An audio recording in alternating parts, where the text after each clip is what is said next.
அதான் guys, வந்து படம் வந்து நீங்களும் எடுக்கணும்னு ஆசைப்பட்டீங்கன்னா இந்த மாதிரி ஒரு ஸ்டோரி லைனை எழுதுங்க. அடுத்து ஒரு 10 வருஷம் 20 வருஷம் கழிச்சு உங்க படத்தை பார்த்தா கூட இன்ஸ்பிரேஷனல் ஆகணும், மோட்டிவேஷனல் ஆகணும். இந்த மாதிரி இருக்கணும் உங்களுடைய ஸ்கிரிப்ட். டைம் எடுத்து கூட எழுதுங்க. இந்த மாதிரி பண்ணுங்கடா காய்ஸ்.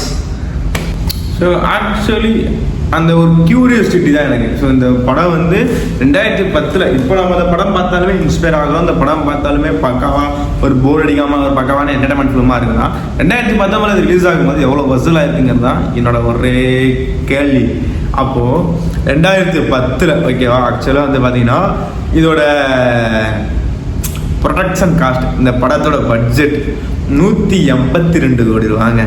ஆனால் இதோட பாக்ஸ் ஆஃபீஸ் ஓகேவா கிட்டத்தட்ட 2010 1640 கோடி கிட்ட. அதாவது கிட்டத்தட்ட ஒரு 9 மடங்கு. ஸோ 8.5 மடங்குலேருந்து 9 மடங்கு வந்து வசூல் வந்து அதிகம். இப்போ வந்து இருக்கிற மதிப்பு படி பார்த்தீங்கன்னு வச்சுங்க, அந்த 1640 கோடிங்கிறதுலாம் 2010. இப்போ அதோட மதிப்புன்னு பார்த்தீங்கன்னா கிட்டத்தட்ட ஒரு 3000 கோடி ரூபாய். ஸோ ஓ மை காட், அதாவது ஒரு படம் ஒரு 2 மணி நேரம் 2.5 மணி நேரம் படங்க வசூல் பார்த்தீங்கன்னா யூ காண்ட் இமேஜின்ங்க.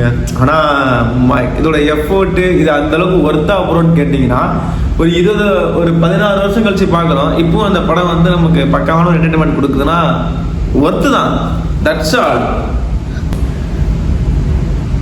இந்த படத்தில் கிளைமேக்ஸ்க்கு முன்னாடி வருவான் ஒருத்தன் ஃபைட் பண்ணுறதுக்கு, இப்படி தான் முடி வச்சுருப்பான் என்ன மாதிரியே. லைக்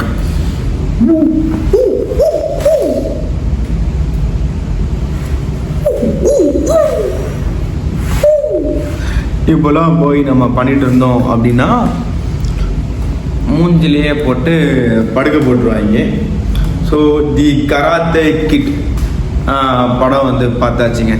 ஆக்சுவலி வந்து பார்த்தீங்கன்னா இது நான் என் லைஃப்பில் ஒரு 4-5 வாட்டி பார்த்துருப்பேன். இந்த படத்தை இப்போ பார்த்தது வந்து ரிவ்யூ பண்ண பார்த்தேன். இந்த படத்தை நான் அடிக்கடி பார்த்துருக்கேன். ஏன்னா இந்த படம் வந்து ஒரு டிஃப்ரெண்ட்டாக, ஒரு டிஃப்ரெண்ட் ஜேர்னலாக, ஒரு மோட்டிவேஷ்னலாக இருக்கும். எந்த அளவுக்கு அப்படின்னு பார்த்தீங்கன்னா அந்த மோட்டிவேஷ்னல்ங்கிறதுலாம் வந்து எனக்கு இப்போ தான் இதை பார்க்கும்போது ஓகே இது நல்ல ஒரு மோட்டிவேஷ்னல் அண்ட் இன்ஸ்பிரேஷனல் ஃபிலிம், ஒரு ஆர்ட் ஃபார்ம் ஃபிலிம்லாம் தோணுச்சு.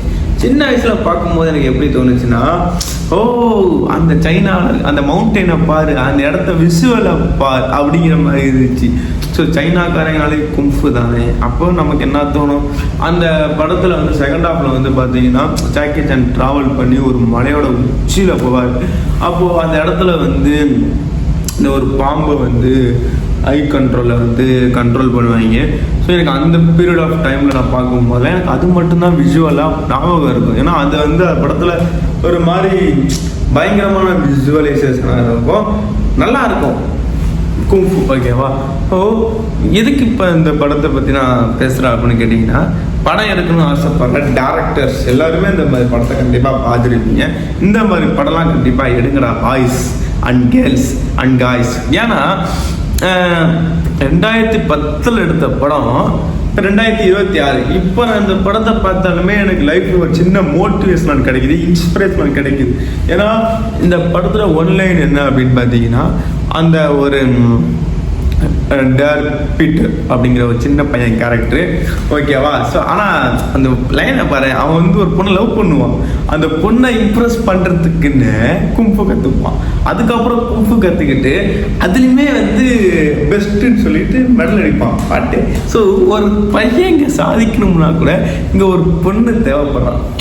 அது இல்லாமல் தான் வந்து நான் இன்னும் சாதிக்காமல் இருக்குன்னு நினைக்கிறேன். பரவாயில்ல, வரும்போது சாதிச்சிக்கலாம். என்ன மாதிரி எத்தனை பசங்க வந்து வாழ்க்கையில் பெண் வந்தால் தான் சாதிப்பேன்னு சொல்லிட்டு இருக்கீங்களோ அவங்கெல்லாம் வந்து வாழ்த்த கடைசி வரைக்கும் இல்லை சாதிக்க மாட்டீங்கடா, கடைசி வரைக்கும் சாதிக்க மாட்டீங்க. சாதிக்கணும்னா உள்ளுக்குள்ளே வந்து வில்ஸ் ஆஃப் ஃபயர் இருக்கணும், அவ்வளோதான். மற்றபடி ஒரு பெண் தான் வந்து வாழ்க்கையை வந்து தூக்கி வைக்கணுங்கிறதுலாம் முட்டாள்தனம் ஓகேவா. ஸோ நடக்கலாம், அப்படி நடந்தால் அதுவும் சந்தோஷம். எப்படியோ ஒன்று சாதிச்சா சந்தோஷம் தானடா. நானா சாதிச்சா என்ன, ஒரு பெண் வந்து அதுக்கப்புறம் சாதிச்சா என்ன, சாதிச்சா எனக்கு அது போதும். That's all. ஸோ பார்க்கலாம்.